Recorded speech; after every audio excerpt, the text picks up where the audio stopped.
There's been quite a few updates to Infinite Warfare recently. As most of you should be aware by now, for some reason or another, the developers don't always put all the changes in their patch notes. And this is unfortunate, as we the players are then left to figure out if something was buffed, nerfed, or not touched at all. More often than not, nothing was even changed. In fact, a prime example of this happened as a result of the latest update. Prior to the weapons patch update going live, the patch notes were released. So people read about the most recent changes, and then they went to Reddit and said how amazing certain guns now were. Or just the opposite, how terrible some others were. And as it turned out, the weapon changes weren't even live yet. They released the patch notes before the actual update. So all these people saying the guns were now awesome were absolutely full of crap.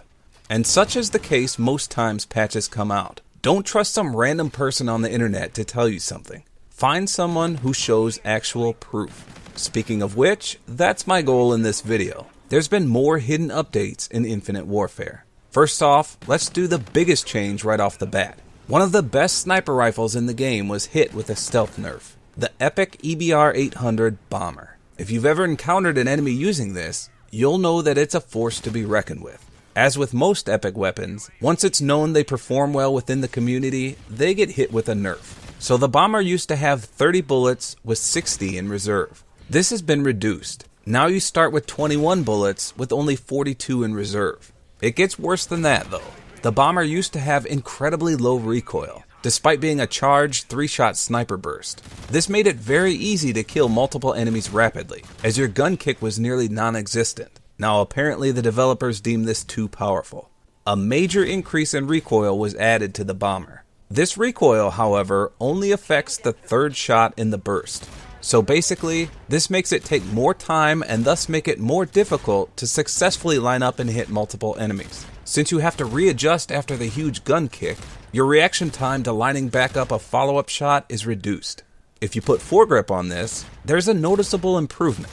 It's not quite on par with what the Bomber was like before this nerf, but it's a lot better than without the foregrip. If you bought this gun with your 4000 salvage, don't be too discouraged. It's still absolutely amazing. It just now has less bullets and more recoil. I'm not positive on this one, but I'm pretty sure they may have added some more idle sway as well. I can't confirm this due to my lack of pre-nerf footage of the Bomber, but we'll know for sure once the PC players get the patch and take a look at the game code. Next up, some challenges were buffed. These were actually rig body challenges. The two main rigs that saw a change were Merc and Phantom. For Merc, you used to have to get 3 kills in 1 bull charge, which was incredibly difficult. This has been reduced to only 2 kills in 1 bull charge. You still have to do it 10 times in total, but getting double kills as opposed to triple kills isn't that bad. Next, Merc's ground slam kills. You used to have to get 25 ground kills. This has been reduced to merely 5. If you've tried using this trait before, you'll know how hard it is to kill someone with it. So this was a much welcome change. For the Phantom rig, one of his body challenges used to be killing 2 enemies with a single ballista shot a whopping 10 times. Believe it or not, this has been reduced to 1 single time. You now only have to get 1 collateral with the ballista to complete this. I've probably used this payload hundreds of times and I've never got 1, let alone 10 of them. So again, this is a much welcome change. The next change was a nerf to mission teams with regard to 2 certain game modes, Infected and Gun Game.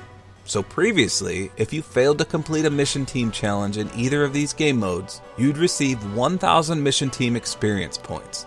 Considering a game of Infected or Gun Game could end in under 5 minutes, this was a great way to essentially skip a mission team challenge you didn't want to complete. Now, however, they drastically reduced this. In Gun Game, you now only receive 500 mission team experience if you fail a challenge. It's even worse in Infected. If you fail to complete a mission there, you only receive 334 mission team experience. I guess they felt that people were leveling mission teams up too fast by failing missions in these quick game modes and being rewarded generously for it. So again, mission team experience has been halved in Gun Game and reduced by 1/3 in Infected for when you fail a mission team challenge. Speaking of the Infected game mode, if you haven't played it lately, they made a few changes. The patch notes did mention a few things, including that the boost jump recharge is now slower, making it harder to escape from hordes of Infected. They also mentioned that your KD ratio is no longer affected by this game mode. which means you can whisk around all you want and not have any drop in your KD. And this also applies to gun game. What they didn't mention are that they added new weapons. You no longer just get the S-Ravage or the Rack-9 shotguns. They added the FHR-40 SMG, the R3K assault rifle, and the TF-141 sniper rifle. It's definitely a good change to have additional weapons. In addition to these new weapons, they also added bonuses for getting kill streaks. You're now rewarded at 3 kills, 5 kills, and 7 kills. On your 3rd kill, you get the quick draw attachment. At your 5th kill, you'll get the steady aim attachment. With your 7th kill, you get a specialist bonus, which will give you bonus perks. I'm not certain what perks you gain with this 7th kill bonus, as it doesn't actually tell you, but I can't imagine it's more than a few. Another stealth change was to the hardcore mode. If you play hardcore religiously, I'm certain you noticed that they added a bizarre mix of ricochet as well as team killing. Previously, hardcore was ricochet only, meaning if you shot your teammate, it would bounce back and hit you. But with the latest patch, they made it so you could team kill 2 times and then it would go back to ricochet. And these kills would count as if you killed an actual enemy. So if you were on a 23 streak, you could kill 2 of your teammates and get a nuke. Unfortunately, the community didn't handle this very well and hardcore mode was basically ruined. People were team killing left and right. As such, after only 3 days of this new feature, they turned it off. So hardcore mode is now back to being fully 100% ricochet. There's no more team killing. Now lastly, changes were made to 2 certain payloads, Warfighter's Claw and Merc's Steel Dragon. Let's talk about the Claw first. The Claw sprays projectiles extremely rapidly. Between the spread and the bouncing, any targets in your way can be quickly mowed down. That huge spread and ricochet effect makes the Claw great in narrow spaces and small rooms. When you ADS, the Claw's spread tightens enough to target enemies at a medium range. Or at least, that's how it used to work. I can't decide if this is a nerf or a buff. So the hipfire spread has been tightened. Some of you may consider this a buff, as when you hipfire, you ideally want a tighter spread. However, with this weapon, you don't actually want a tighter spread. So this is actually a nerf. So before, you could spray down several enemies in close proximity due to the huge hipfire spread. But now since it's been reduced, it's not possible to do this. On the ADS side of things, they again decreased the spread, but this time it's a benefit. You can now hit people at longer ranges more efficiently. So here's an image showcasing these changes. The top left image is the pre-nerf hipfire spread. The top right is the post-nerf hipfire spread. You can see how much tighter it's become. The bottom left is the pre-nerf ADS spread, and the bottom right is the post-nerf ADS spread. This one looks to be tightened around 50% of what it used to be. So basically, it's a nerf and a buff. The Claw now has less spread in general, making it easier to get further away kills, but harder to get close range kills. Now for the Steel Dragon. Firing a powerful energy beam, the Steel Dragon automatically locks on and fries any targets near the line of fire. You can vaporize an entire team in seconds with ease, or at least you could. And this one breaks my heart into 1,000 pieces. The Steel Dragon seems to have been nerfed into oblivion. I honestly cannot believe this was intended. This has to be a glitch of some sort. So right away, the first thing you'll notice is that the circle you use to aim has shrunk considerably. The above image is the pre-patch Steel Dragon aim, and the below image is what it currently looks like. I'll admit, I don't know how laser weapons work in this game. At first when I saw this, I assumed a smaller circle meant a more concentrated laser spread, which would technically be a buff.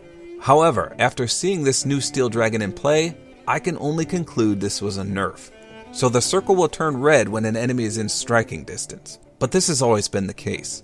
If the circle remains white, you'll never do damage to your enemy. Now watch here as this new Steel Dragon slowly takes out 2 enemies and then does absolutely no damage to the 3rd guy. This is what leads me to believe something isn't working right here. The Steel Dragon used to absolutely melt people within range. Just watch this clip here, pre-nerf. Notice how fast people die when in range. It never takes more than 1.5 seconds for someone to die. And no one ever survives it. If someone got caught in the beam, they would die. Now watch these clips, which is post-nerf. First, this guy is right up my ass and I get 3 hit markers before dying. Then this guy here comes barreling at me, but I shoot him first and he simply doesn't die. Upon watching the kill cam, even he seems to be amazed that he lived through it. But this next clip is the worst. I don't want everyone to think that I'm just cherry picking crappy examples here, because I'm not. Not only does it no longer kill at amazing speeds like it used to, it just doesn't kill at all half the time. So watch here in this game of free-for-all. It's actually a very close game versus one particularly skilled enemy. He was winning the match at the start of this clip. I just so happened to go on a 12 kill streak towards the end of the game when I get my steel dragon. I wanted to end the game by getting a kill with it so I could use it in this very video. But watch what happens when I attempt to do just that. It's like my beam had no effect on the enemy whatsoever. There's no way that didn't kill him. I held the beam on him for a good 3 seconds and he lived. You can't tell me that's an intended feature of the steel dragon. This has gotta be a glitch. So again, watch here as this first guy dies in the appropriate amount of time with the new steel dragon. The second guy also drops instantly. But watch the third guy. He takes a bit of damage and then he eats the rest of the beam with no effect at all.